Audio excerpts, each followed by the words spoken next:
민주당이 이른바 다주택자 잡기와 더불어서 공급 대책까지 총망라한 부동산 대책을 내놓겠다고 공언했습니다.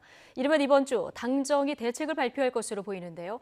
이런 가운데 1주택이라고 해명했던 박병석 국회의장이 일반적인 주택 처분 대신에 아들에게 증여했던 것으로 드러나서 공직자 다주택 논란을 또 키우고 있습니다.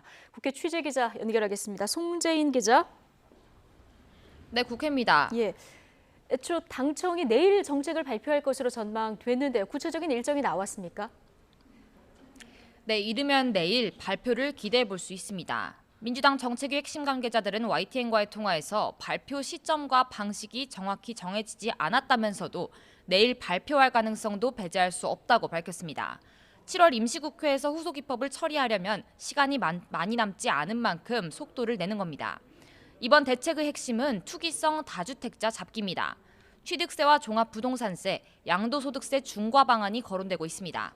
종합부동산세 최고세율을 지난 12.16 대책 때 발표한 4.0%보다 올리는 방안과 과표 구간 조정으로 실효세율을 높이는 방법이 논의되고 있습니다.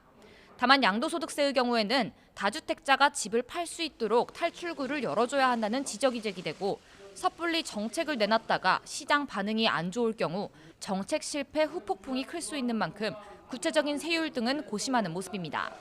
이와 함께 민주당 김태년 원내대표는 아침 회의에서 실소유자들이 손쉽게 집을 마련할 수 있도록 금융 지원과 공급 대책도 총망라한 대책을 내놓겠다고 공언했습니다.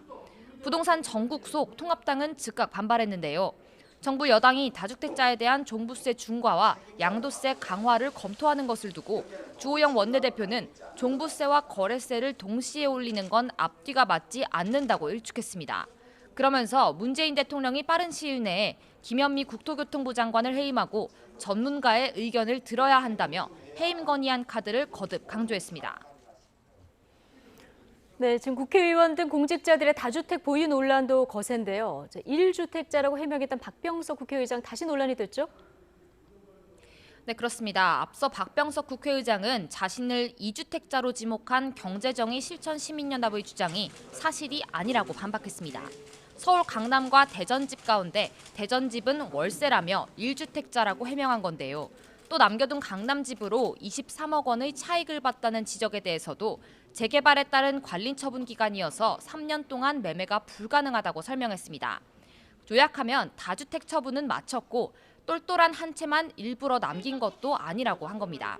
그런데 이 대전집이 일반적인 처분이 아니라 아들에게 증여한 것으로 확인되면서 논란이 커졌습니다. 이에 대해 박 의장 측은 대전집이 잘 팔리지 않아 아들에게 물려줬고 증여세도 다 냈다고 2차 해명에 나섰습니다. 월세라는 표현에 대한 지적이 나오자 지역구를 방문할 때 해당 아파트를 썼기 때문에 한 달에 30만 원 정도를 관리비 명목으로 아들에게 준 것이라고 설명했습니다. 박 의장이 재차 해명이 나서긴 했지만 부동산 민심이 민감한 만큼 파장은 이어질 것으로 보입니다. 지금까지 국회에서 YTN 송재인입니다.